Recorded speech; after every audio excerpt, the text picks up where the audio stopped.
Halika't silipin natin ang school-based feeding program sa ilalim ng pamumuno ni dating DepEd Secretary Sara Duterte. Gamit ang mga opisyal na dokumento at ulat mula sa Commission on Audit, alamin natin kung saan nga ba napunta ang bilyon-bilyong pisong pondo na dapat sana para sa mga batang Pilipino. Ito yung mabigat na linyang nasa sentro ng ating pagsusuri ngayon, isang matapang na pahayag. So ang tanong, may basehan ba to? Tingnan natin kung ano ba talaga ang sinasabi ng ebidensya. Tara, samahan niyo akong alamin ang katotohanan. Bubuklatin natin yung mga datos, yung mga report, para makita natin kung ano ba talaga ang nangyari sa likod ng mga magagandang pangako at public statements. Okay, para maintindihan natin to, simulan muna natin sa umpisa. Ano ba itong programang ito at paano ba ito ipinakilala sa publiko? Alam nyo, itong School-Based Feeding Program o SBFP, maganda talaga yung layunin niyan, di ba? Simple lang. Bigyan ng masustansyang pagkain yung mga batang kulang sa timbang para mas ganado silang pumasok at mag-aral. Matagal na tong programa. Ngayon, dito nagiging interesante.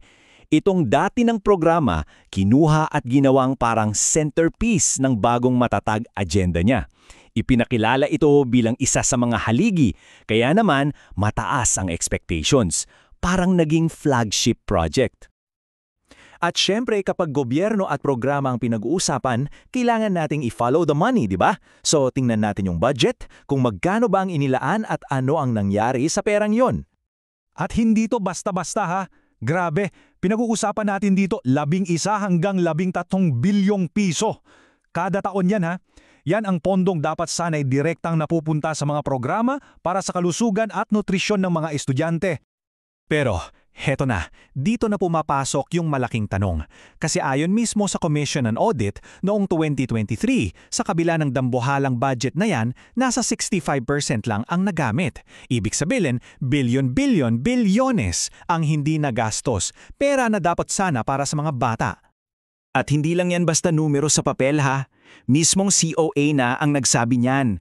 Dahil daw sa mga delay at hindi paggasta ng pondo, hindi naabot ng programa yung mga layunin nito. Isang opisyal na finding na nagsasabing in short, palpak yung programa sa pag-aabot ng target nito para sa mga bata. Okay, so iwan muna natin yung mga numero. Tingnan man natin kung ano ba talaga ang nangyari on the ground sa mga eskwelahan. Ano yung mga naging problema sa mismong pagpapatupad nito? So ito yung mga lumabas sa audit at medyo mahaba yung listahan. Palaging late yung delivery ng pagkain at gatas, may mga problema sa bidding, hindi nababayaran yung mga suppliers, at ang pinakamasaklap, may mga gatas na nasisira lang dahil sa gulo ng coordination. Yan yung nagiging resulta kapag sablay yung nasa taas, yung pondo at pamamahala. Pero para daw masolusyonan yan at para maging transparent, meron silang ipinangako. Isang high-tech na digital tracking system. Para daw, real-time at kitang-kita ng lahat kung nasaan na yung mga delivery. Ganda pakinggan, no? Ang kaso, heto ang reality check. Yung pangakong yon, hanggang pangako lang. Hindi kailanman naging fully operational, na natiling offline. So yung transparency na ipinangako, wala ring nangyari. Okay, at dito lalong nagiging komplikado ang lahat.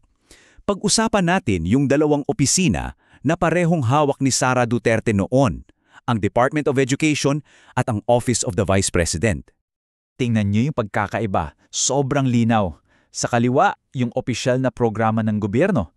Sa kanan, yung mga programa ng OVP na, well, parang mas personal, mas may political branding. Alam niyo na, yung may mukha at slogan niya. At dahil parehong opisina yung nagpapatakbo, nagkaroon ng kalituhan. So ano naging epekto nito sa ground? Nagkapatong-patong yung mga programa sa iisang eskwelahan. Naging malabo kung sino ba talaga ang dapat managot sa pondo at sa resulta. At may posibilidad pa ng double counting. Ayon sa mga source, naging parang political brand management ang nangyari. So, after all that, ano na ang final grade? Ano ba talaga ang naging impact ng programa base sa lahat ng nakita natin? Nag-work ba to o hindi? Kasi sa huli, simple lang naman dapat ang tanong, di ba? Ang bottom line, nabawasan ba talaga yung malnutrition sa mga estudyante? May prueba ba tayo? At dito talaga yung pinakamalungkot na parte.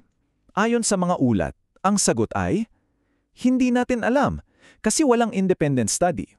Yung mga internal reports ng DepEd, kulang-kulang at hindi consistent. Basically, walang matibay na data para sabihing nagtagumpay ito.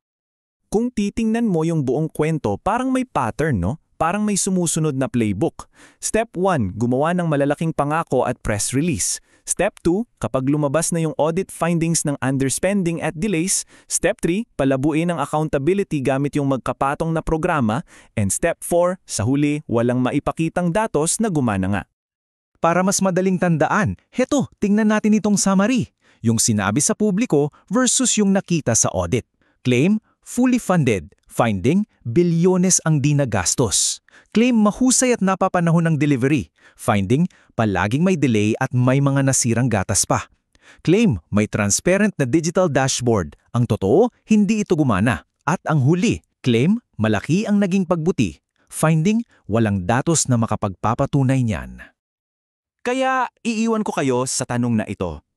Kapag ang isang pulisiya na dapat ay para sa serbisyo publiko ay ginawang parang PR na lang para sa imahe, sino ba talaga sa huli ang naiiwan ng napapabayaan at tunay na nagugutom?